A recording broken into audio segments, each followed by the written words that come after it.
Hi, I'm Mary Tinder with Make Carlinville Beautiful, and I'm here at one of our most beautiful new pollinator sites at the Carlinville High School Middle School campus in Carlinville, Illinois. So take a walk with me around. I'm going to walk right through here to start showing you what specific plants we have put in and what we think they might do for the habitat for our insects in the area. This right here is a rattlesnake master. And it was new this year, so next year it's going to look quite different, but it's one that the bees really like to hang out on. As we walk through here, you're going to see what we call bee, bird, butterfly plugs. So this is a mix of different colorful flowers that we added at the front of the garden that the insects do like, but it's really just here because you want your garden to look pretty and be functional. As I step back here, we've got a snowberry shrub. Now this is a native plant, and some of my friends have said, well, what do you mean a native plant? Well, it's native to our area, and that means that it's native to the kinds of insects that need to live here with us. And it's kind of a fall bloomer. You can see that it's starting to get a really pretty pink bloom on. So as the weather turns chilly, some of the natives will provide food way into the snowy fall and early winter in Illinois. This is catnip.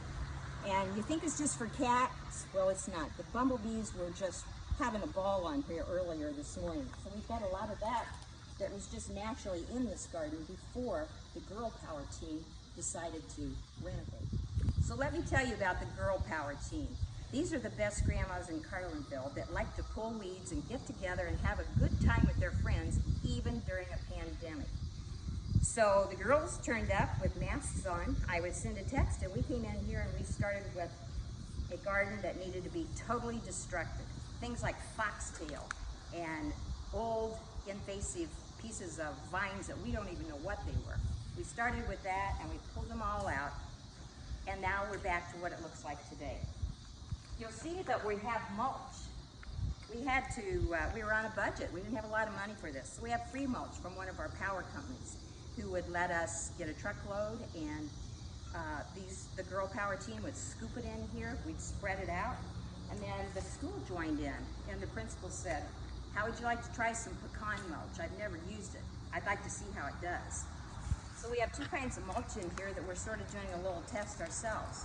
This is pecan mulch that a former school board member gave us a good deal on.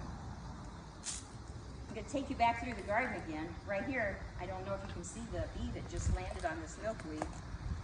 Well, there he went. We have milkweed, we have wild bergamot. This next year is going to be about this big around. So the look of this garden is going to change about every 2 weeks. Some days it won't be near as pretty as it is today, and other days it'll look nicer. More natives. The grasses are always a really good thing to put in. This is called little blue stem. And it's another native that will stay green and look really pretty when the snow flies in the winter. We are in Illinois. Hummingbirds absolutely love this. In fact, I think they might be the only bird that helps pollinate from the cardinal plant. So these are going to get big, and there's going to be a lot more of them. And since our school colors are red and blue, you can bet we've got several of these on the campus. This little dogwood was planted in 2019. And we've had a couple of little learning lessons ourselves about pesticides. So even though we weren't close by, we don't know if someone was spraying in the area. We had a little bit of damage on some of our plants, but it's been a learning opportunity for all of us. And our goal is to stop using them. As I walk through the garden, you will see autumn joycetum. This gets really pretty with this pink bloom in fall. And again, this plant will be about this big next year, and it reseeds very well. These are all columbine that were all here because we are lucky that some of the school staff was also interested in natural gardens. So at one point, this was a wildflower garden, and then with time, it had gotten weedy and needed a renovation. So school youth from the Interact Club, 4-H Club, FFA, local churches, people from our park districts and local volunteers all went together to make this beautiful garden. Now let me take you to another location where you can see where we got an award for our good work. Well, a Sunday morning here at Carlinville High School, and this is the main entrance into the gym, which when we are in a non-COVID environment, this is busy with students and parents and action in and out all day long. We're so proud to have one of our major gardens right here with milkweed that we started from seed. We've gone to the trouble to try and mark plants so that as people go by and they say, well, what is that? I've never seen it before. We have a New Jersey tea, which is a nice little shrub that in the spring will have gorgeous little white blooms on it.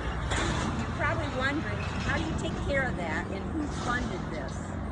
Our pollinators were funded this year through a grant through Trees Forever. And we also received a volunteer award, because Carlinville is known for volunteerism and cooperation at this point. So all of our volunteers help put these gardens in, and each of our sites have a site steward.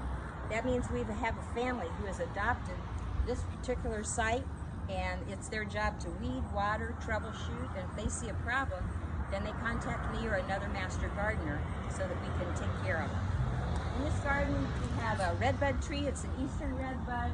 We have the milkweed. We have some just gorgeous little zinnias here for color. As I mentioned, the New Jersey tea. And aren't these fun? Have you ever seen any of these little bloomers that will actually get as tall or taller than me?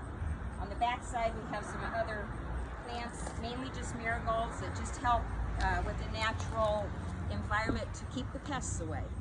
So on the other side, I'm going to walk to the other side because there's a couple things I want you to see over here. This is a lead plant, and we just think they're so awesome with those long blooms, and the insects absolutely love them too. We've got a couple of lead plants in here, and another little blue stem that will add the interest in the fall.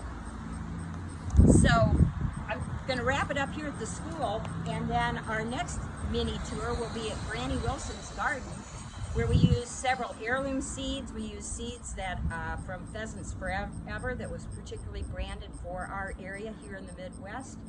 And we also have a small vegetable garden where we donate the vegetables to the food pantry.